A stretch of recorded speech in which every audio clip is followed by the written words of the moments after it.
Hey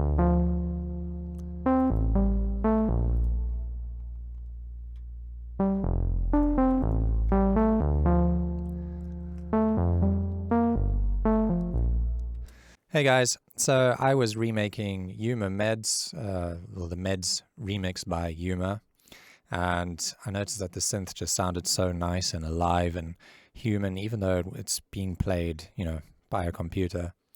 And so I wanted to just make a little video on 2 ways that we can improve our synths programming in terms of the dynamics and also the processing in terms of distortion.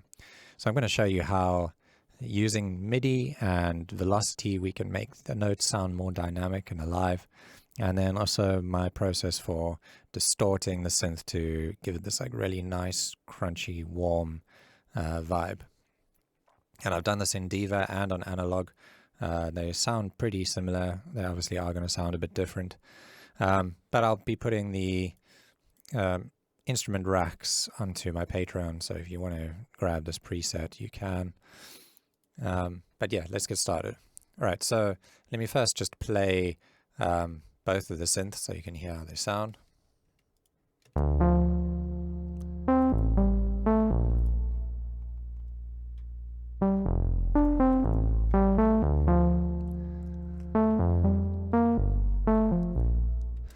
And then we've got this one. This is analog.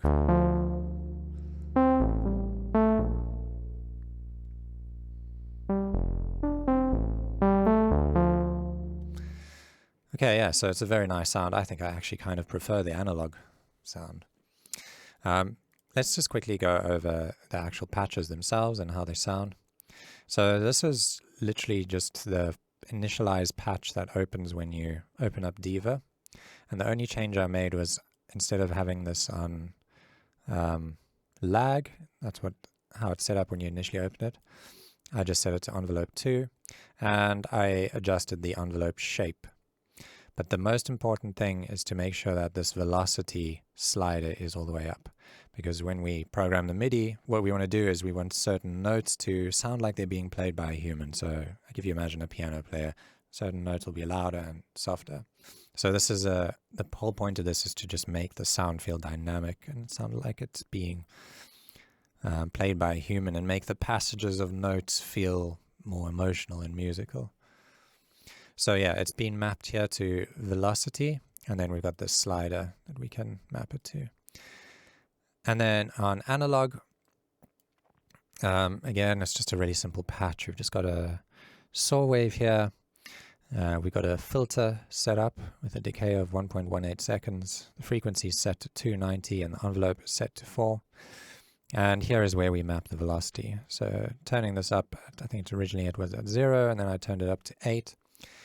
And yeah, there's really nothing else that I did, I don't think. Yeah, you can see the amp envelope shape. Yeah, that's pretty much it.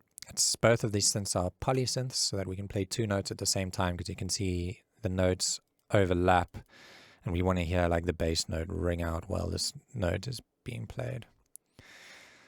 So what was really important in getting the sound right was making these adjustments to the velocity here. So you can see some of these notes are being played quiet, some of them are being played loud, and I'll show you an example of how it would sound if we had to play all the notes at the same velocity. So this is how this passage sounds at the moment. And I like to pay attention to that note specifically. It's kind of like, it just feels so much more emotional that it's being played quieter. It's like, it's just so much more musical. Now if I take all of these and push them up so they group together and then bring it back down more or less to the same velocity, let's hear how not musical it sounds.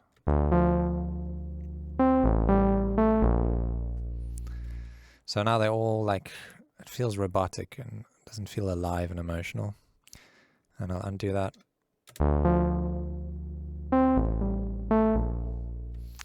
So yeah, that's the first tip, is to map everything, velocity, map your filters, and then when you're programming your MIDI, make sure that you I'm bringing down velocities on certain notes and just feeling what feels good and emotional. All right, so let's get into the processing of the actual synth. So you can remake it yourself if you don't want to grab it off my Patreon.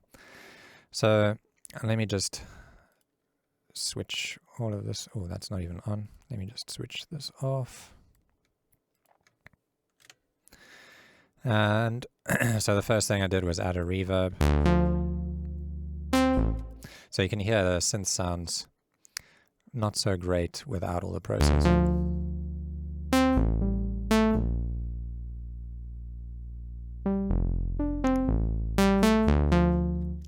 You can really hear the velocity differences there because that filter really opens up on the higher velocities. So it's really important to EQ it and process it. But anyway, let's get back to this chain here. We've got some reverb. And it's just a small 2.3 second reverb. Adjusted the highs and lows a little bit and then brought down the dry wet. And we've also taken out some of the highs on the diffusion network and the lows on the diffusion network because there's quite a lot of low frequencies in this synth. It's quite subby. And then taking out the high end from this, everything above 1K. And then we're like halfway there already with the sound. So once we've taken out that high end, we've got the right frequencies in there, but now we need to add harmonics by distorting it and adding a bit of grit.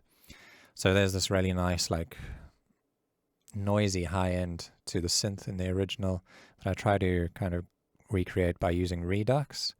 And Redux has this jitter function, which adds like a really nice high end noise. So I brought the rate down to 19 kilohertz and the jitter up to 16, and then we've got it on dry wet at 56%. Then I've also done a bit of bit crushing here, and also brought down this shape function. So you can hear that really adds a nice kind of texture to the sound.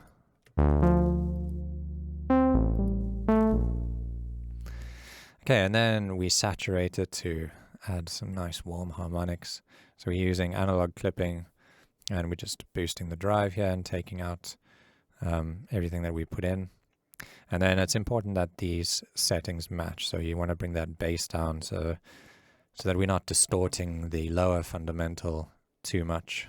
This control basically tells the saturator how much to distort the low end. So with the saturation, well, I didn't gain stage that very well, so the outputs, oh yeah, I gain staged it here. All right, so bring that back up. So with and without the saturation, it sounds like this.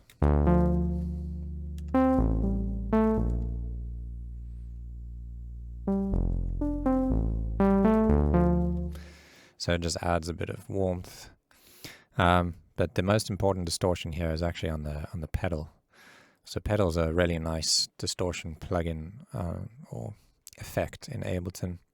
And here I'm actually using this fuzz circuit, which is really, really overboard, but you can see the gain's down really low. And I've adjusted the bass, the mids, and the treble a little bit.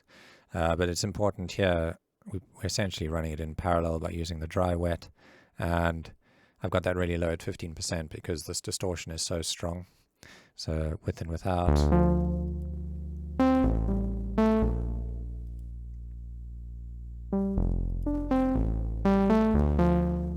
So yeah, that adds a really nice distortion to it. I love it. And then some EQ to just bring out those upper mids a bit more and roll off the really harsh high end.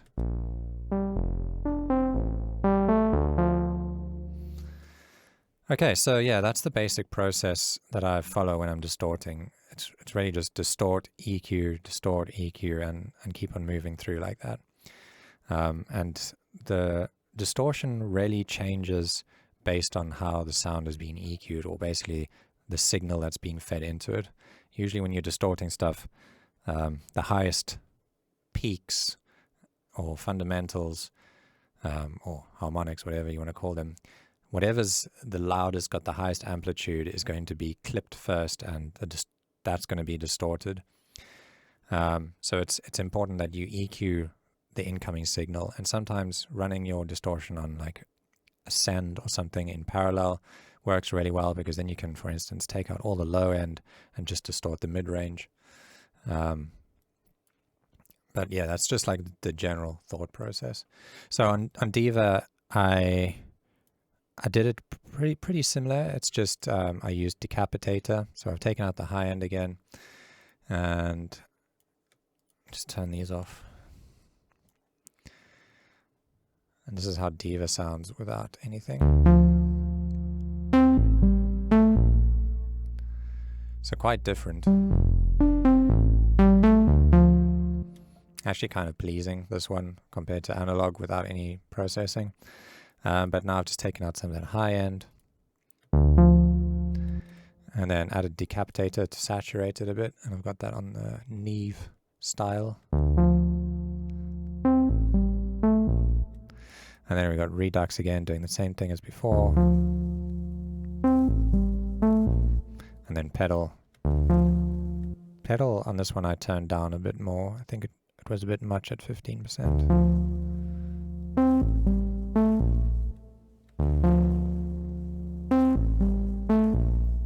Yeah. So just really low on this one. You can hear it 100%.